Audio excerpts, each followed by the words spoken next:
generate a thumbnail for it. There's a free service called Thumboo, which I'm using.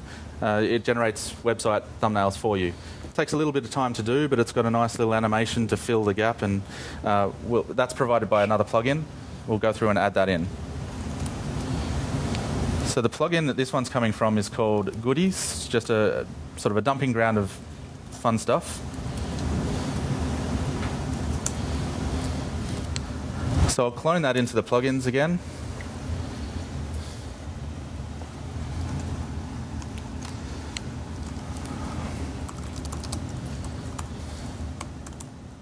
And I'll go back to the URLs view because I want to add that thumbnail down the bottom.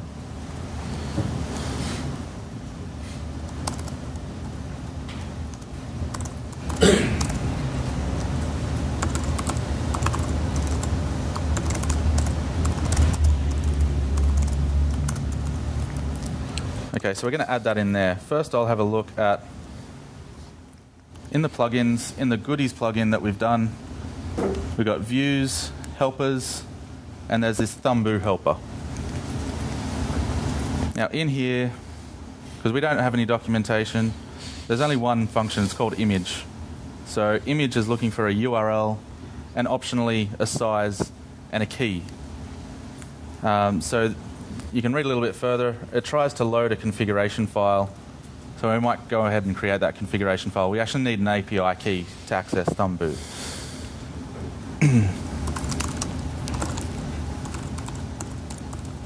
So I'm editing config/thumboo.php. I'm going to just throw in my API key. Keep telling people don't take this down.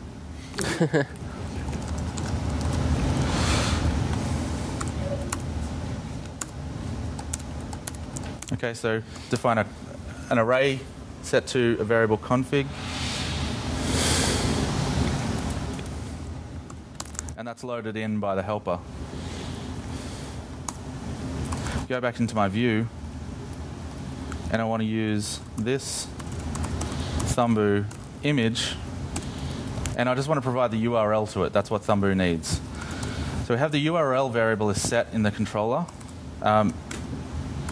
And they're not always this confusing. This is a particularly confusing example because it's a URL model storing the URL field, and the variable is called URL.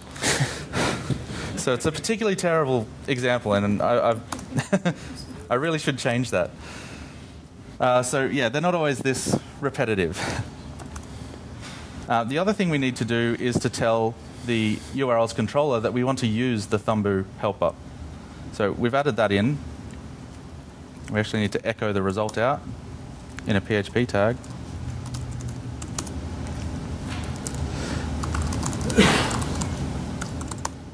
So in the URLs controller, we're going to tell it the helpers we want to use.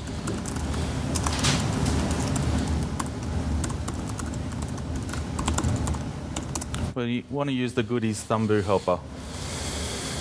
And with any luck,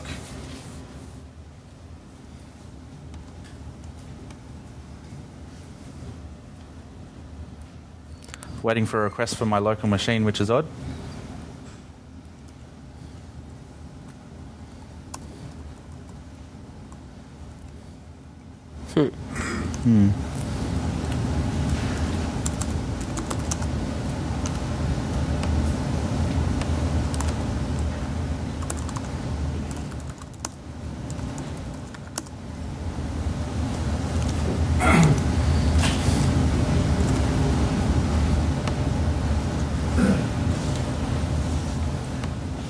Take the view from the Chicago presentation. Yeah.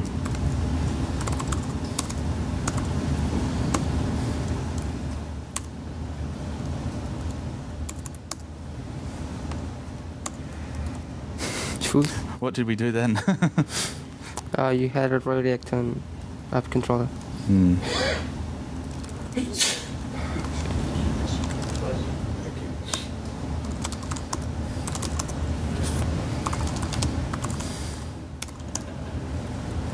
Remove those lines of login.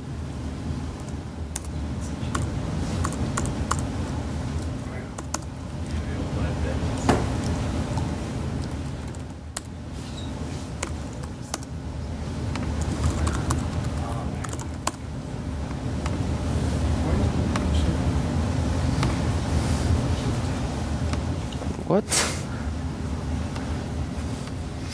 What the Thumboo helper does is it injects a bit of JavaScript, which potentially there's an issue getting that rendering at the moment. It injects a bit of JavaScript that puts in a nice little animation with a spinner and generates a thumbnail for you. It takes about 5 seconds generally to load the thumbnail. I think the URL failed for some reason. Maybe network issues. It's very slow right now. You just try to pull in their website. It's like when their website is. Okay. And then sometimes the problem of using a third-party services, they sometimes just down.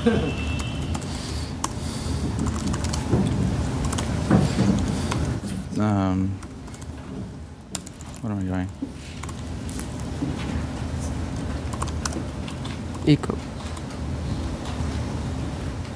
Yeah. Thumboo image. Well, service down. Yeah, okay, sorry about that demo, but it does generate a nice little box, and we've done this demo a couple of times. It does it does render that. Well, it's the service down. Yeah. So just looking at our notes, that kind of covers it. Probably someone took your key and... Yeah, someone's taken my key down for sure. Are there any questions about that demo that we've run through? Yep. So can you store that image so that it doesn't need to generate render every time? Specifically on that service, because it's coming from JavaScript and it's actually pulling the image from a remote after the page render, it's difficult to get. There are other services that you can use that will provide you with the image and you can cache it. And generally, if you are serving off assets, I'd suggest caching it somewhere rather than generating each time. Thumboo gets faster after each request. So if you generate the CakePHP homepage like we're trying to do, it'll be faster on the second request. But if you leave it for a week, I think they expire the image, so you need to render that again. Well, this kind of things probably will be better to do some kind of on the server side, just do some kind of job, like asynchronous job engines. Right, there's... you can store, you can cache that. Right. Yeah. So one of the things we've got here is the default layout is actually configurable. There's a style sheet that's dumped out for you. You can configure that and change that, do whatever you like with it. We don't actually have a theme prepared to show you, but you can actually grab themes that people have created, dump the theme in. It will change the complete look and feel depending on how they've done their CSS. And any other questions about that? Anything you want to say? Nope. Yep. Curious to know if, because you used nano for the whole demo, but curious to know if like a smart ID can pick up a lot of those. I actually used to use Eclipse, and I have been sort of playing around with Zen Studio a bit.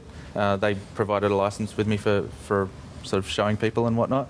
There are ways to get code generation, to get the what do you call it? Code hinting. IntelliSense? Yeah, IntelliSense. If you're using Visual Studio, I think that's their trademarked phrase. If anyone uses KD, KDevelop does a great job using hints on CakePHP. KDevelop. If you use the KDE, yeah, KDevelop. TextMate has a CakePHP bundle. It's part of the CakePHP repositories. If you are using TextMate, we've got a lot of cool little code generation stuff that you can use with TextMate in that bundle. There's a couple of Vim plugins as well, which if you guys are into Vi, I use Nano.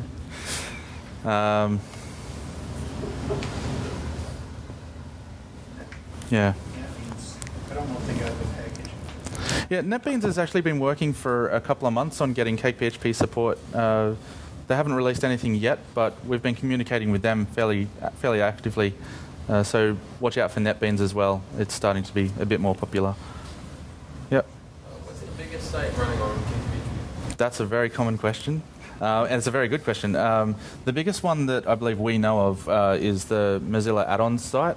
Whether or not they've transitioned to their new system or not yet, I don't really use Mozilla, so I don't use Firefox, so I'm not sure. But there was they had Molten Swiss Tones out there, political action websites that they have out there. It's a company in Chicago that has developed a lot of they developed a CMS using CakePHP, and they had numerous political parties that are using that CMS, and there was some big event that happened, and they were just getting pounded with traffic. I can't remember off the top of my head how many visits they were getting, but it held up no problem. You know, so our book site alone gets 300,000 hits per hour. yeah. We were monitoring our Google Analytics to see what the book was getting in traffic, because we've transitioned to a new look and feel for the book, wondering how that was going. And we saw, was it 900 or 9,000 hits a day or something? No, after we did that transition, Yeah. it showed 917 visits. 917 visits, which is extremely low. So we started going back through, back to basics, look at the access logs, what does it show? And it's over 300,000 hits per hour. So that's running on Cake, and we've got a whole other heap of sites running on Cake as well on that server. And yeah, definitely big sites that are being hit by a lot of people. There's also, was it Miss Universe? Miss Universe. Miss Universe is a good one. The important thing on our servers is, even though we have a very high hit rate, the low average on the server never goes over 1. So we have plenty of things to add to the server, and still we're very comfortable with performance there. That's a combination of techniques between, we used to use Apache back in the old days. We moved to light TTPD, and we're currently running on Nginx and PHP FPM, which I suggest everyone look at and move to if you can. Sorry? Say it again. Nginx and PHP FPM. So it's relatively new, but the performance you get out of it is massive. And we've been provided some free hosted servers by Rackspace. They're great servers. They're similar spec to what we used to have, but a good opportunity to look at the way we're serving our files and try and conserve some processing power. If anyone has seen the page from MIT, Scratch, that's a programming language for building games, for kids building games. This one is also built on CakePHP, and it has a lot of hits per hour. The CakePHP homepage as well, cakephp.org, lists sites, and it changes over time, sites that have been built with Cake. The So Onion store, the Onion, the newspaper on the internet, the store is built on CakePHP too. What else? Well, there are lots, but I don't know. There's some that aren't listed on the site. We could get more information on that site. Yeah, come and grab us. We've got heaps of sites we can talk about. There's a question up the back there first. I don't know if you talked about this, I came away. I used CodeIgniter earlier. There were some flaws in there. Some of the things like query string. Do you use query string in here? And what is the session pass around? Storing cookies or in a file on the database side? Okay, the session handling is configurable, so you can actually handle sessions however you like. We provide some defaults, so I believe PHP. PHP default. You can also use files, cookies, or databases. And the query string is, I'm not sure whether it's possible in 1.3. Use the what? Query string, question mark. For sessions? Just for adding stuff to the query Yeah, string. you can add any query string and access it on your controllers or anywhere you like. Yeah. You use CodeIgniter or they have different types of queries? Sorry, I can't hear you. I'm sorry. What's the structure here? I don't see that. Regular query string. Do you generate internally? You're asking what query string we generate internally? Yes. The URL, right? The URL is composed by the controller name here. I can't. Wait, can I? Here. And this is the action name that maps to the function views inside the user's controller. And this big string here is actually the URL ID on the database.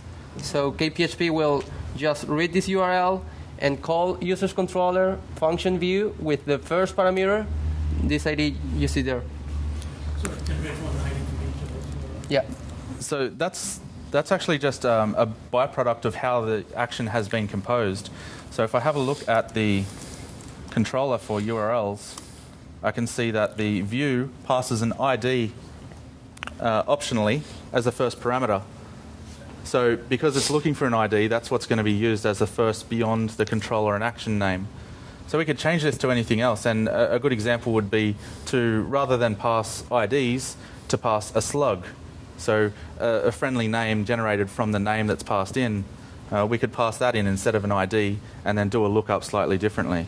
There's actually a slug behavior that if you have the slug field on your table, for example, where it had the URL, and if you would have had a slug in there and you had that behavior, it would have automatically taken the name that was by conventions the name. Now this isn't a plugin that's in CakePHP core itself, it's just a community developed, and it'll create a either an underscore or a hyphenated name, all lowercase, that would display in the URL instead. We keep Actually, go to the bakery and just show the bakery site and how the articles work there, because I'm afraid. there might be some. It's all right. Just click on the facelift for the CakePHP logo.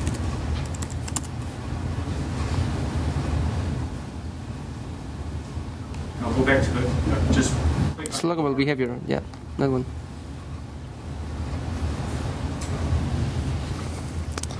So Mariano's an ex-contributor for CakePHP, and he's made a sluggable behavior, written about it, plenty of information, how to install, how to use, downloads for it, examples. And this is a good example of the sort of documentation beyond the official docs that the community contributes to sort of give back and help everyone. We keep talking about community resources, and they really are extremely valuable when building things out. Yes? Is there a standard for the docs? So the docs that are generated, or the docs, the official docs? Well, for this, like the documentation for this kind of stuff. There's a sort of format that we try and get people to follow. We've moved to a new bakery system whereby the users themselves rate and report things. So that kind of determines whether or not an article is acceptable. And so we have the community reporting things if they're looking pretty ugly. We look through them as well. And it's very much, again, a community effort to keep that standard and clean. Until October of last year, we actually monitored all of that ourselves, and it just got to be such a big backlog. We had hundreds of articles sitting and waiting to be moderated, and we didn't have the time to do it, so we rewrote the entire bakery. Made it it's all user maintained now. How many MongoDB users have we got in the room? Oh, okay. We got about 3.5. There's another great community resource. I was actually expecting a little bit more. We get a lot of questions about it, but MongoDB support. Again, there's another community contribution for a MongoDB data source, and that's very active and being developed all the time. So plenty of cool stuff out there. Yes? Is this everything MIT licensed? Under Cake, yes. Everything MIT licensed. What's the association between the DC and the work? Okay, that's another very good question. The association between the Cake DC and the Cake Software Foundation. The only association between the two is that we share some people. So I do a lot of organisation for the CakePHP conference. I do a lot of server management, development, a lot of things around CakePHP core. But I also work for the Cake Development Corporation. And we do very much keep them separate. So we need to sort of identify under what role we're talking at the time when we're discussing something with someone, so that we know what we're talking as and what sort of position we're in. There's no interconnection at all between them. We provide, the Cake Development Corporation provides, I guess, donation of resources. So we'll allow someone to spend a day on developing onto the core, and that's following tickets that have been contributed by the community or the official CakePHP roadmap. So we will also sponsor CakeFest to get cheaper prices and better prizes for people at the event. But they are separate entities. Cake DC operates as a... Cake DC doesn't own the name, no. The Software Foundation owns everything related to CakePHP itself, and the Development Corporation is just theirs. I started the Development Corporation as a way to employ people to be able to work on this project and work on other open source projects too. And when you're saying that we contribute to CakeFest and everything, the Development Corporation doesn't just focus on CakePHP. support? Because we just sponsor Confu in Canada. So Confu in Canada we just sponsored. We've got PHP Community. Does anyone know about the PHP Community Conference? It's in Nashville. It's next month. Big event. It's going to be awesome. I'm looking forward to it. But have a look at phpcon.org and you'll see that. So we're sponsoring that, and Cake DC is sponsoring that as a platinum sponsor, and the Cake Software Foundation is actually a community sponsor. So some money from there has gone in to help those guys out get their conference going as well. Any other question? I guess we're moving on to other things, but I was wondering about the way views are handled, like comparing Django and Ruby on Rails. In Ruby on Rails, you have like partials that can be used for Ajax-y type stuff or for full screen rendering. So I was wondering if you can throw some information there that way. Okay. When you say partials, Elements. Like partial views. right? So we call them elements. So, for example, the login form is a good example, and it's one that Jose came up with, but I'm going to steal his thunder. So you might want the login form as an element in your complete layout, and you might want to switch that out for user information once they're logged in. So you would create that as an element, and you would tell the view to render that element.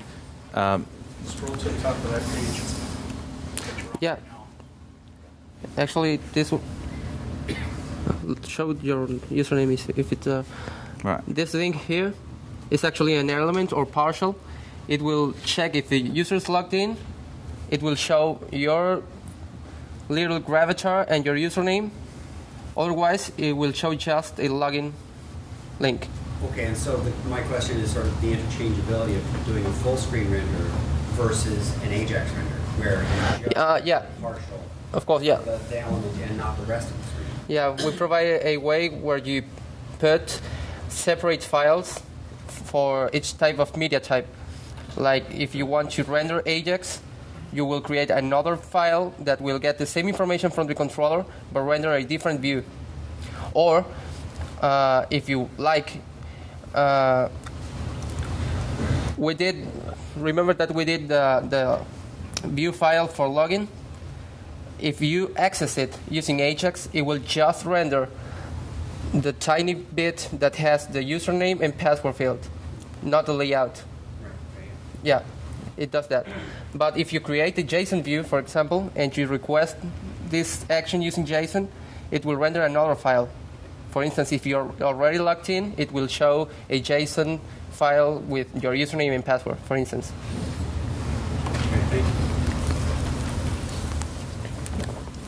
How much time do we have left? 20 minutes? Okay. Or same for PDF. We have a system right now that will use the HTML partial, as you name it, and grab it and convert it over PDF and serve it to the client, depending on what the user is expecting. Well, move on to the...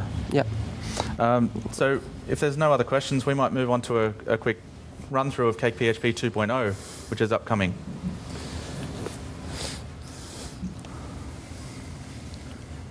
I think we can go over it very quickly without much details, because they don't know the internals of it. Yeah. What I'm going to do is I'm going to skip over some of the intimate details that I tend to present to people that have been developing CakePHP for a long time, and give you guys a bit of an overview. Who's been using CakePHP? Hands up. Oh, maybe we can go into detail. Yeah. That's excellent. All right, so CakePHP 2.0. It's been kind of in the works for over a year, 18 months perhaps. I'm going to skip over some stuff. So we talked about CakePHP 2.0 at Cake Matsuri. I guess that was the original public discussion about that version specifically.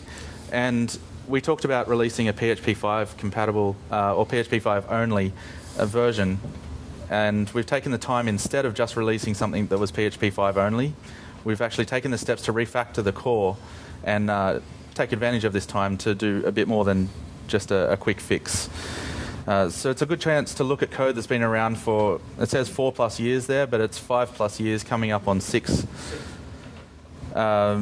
and it's a good chance to remove a lot of code that's no longer needed. Some of the challenges that we've faced along the way is to retain the older users and backwards compatibility, but move forward to adopt new features and provide those to people that are using them and that want them, and stay true to the project's goals and ideals, and that's the convention over configuration approach. And we do want to sort of shake things up a bit, but just not too much. So goodbye to PHP 4 support. 5.2.6 and above is what we will be supporting. That provides certain functionality that we're going to rely on for 2.0. Later, we'll support 5.3 only and above, but not just yet. So a lot of people say PHP 5.2 is dead, it's reached its end of life. Why are we supporting 5.2? And I think if you do a survey of servers out there, you'll find that a lot of people are still running 5.2. So we don't want to drop those users for support. If you drop those users, you end up with a framework that not a lot of people are using. And that's really not going to sort of motivate the core to move forward. So kudos to anyone that knows where this phrase comes from. Be mindful of the future, but not at the expense of the moment. Any nerds in the crowd? Does anyone know? No? Okay, that's a Star Wars quote. I'm maybe quoting too vague the references. I'm not sure. It's a Star Wars quote. Look, I was out. Yeah, who said that? Oh, yeah. To was it Obi-Wan to Anakin? So it was just essentially just. Yeah. I ask that question everywhere, and I don't get much of a response. So I'm going to have to change that to a newer movie. Yeah. Showing my age for sure. So we push forward where we can, but try and retain that user base. So it's a slower process, but not a slow process as such. So a general idea of how we take it: we have this current code base, a section that we can deprecate, a section that we can remove, and we add features and dream about some in the future. And as we move forward a version, we remove the code that was previously deprecated. We can deprecate some more, we can add new features, and we can continue to move forward at a pace that keeps that user base, provides a migration path, and so forth. So if you remove a lot of code and you add a lot of new code, you're left with not much that users can use to migrate their existing applications forward. And in the case of a project that's been around 6 years, you've got users that have invested 5 to 6 years in their project. So you want to support that user base. And this doesn't really provide a migration path. So 2.0, we've removed a lot of these shortcuts that are no longer necessary. These have been removed because certain functionality was either not there or simply to make it shorter. Like you see an example here, R for str replace. It's kind of not required. Do you want to talk about unit testing? Yeah. One of the big changes that we did on CakePHP 2.0 was migrating our internal framework for unit testing over to PHP Unit. PHP Unit is a somewhat compatible system that compared to Simple Test, that was the one that we were using before. Who's familiar with unit testing? Awesome. Oh, hang on. You asked the wrong question. Yeah. You guys are familiar, but who's using it? There we go. There we go. So you probably know PHP Unit. PHP Unit is also more actively maintained and is easy to integrate with continuous integration tools, and is also the de facto standard for PHP. So we gained a lot by only migrating to PHP Unit. It was hard, it was tedious sometimes, but it allowed us to create better tests for our framework.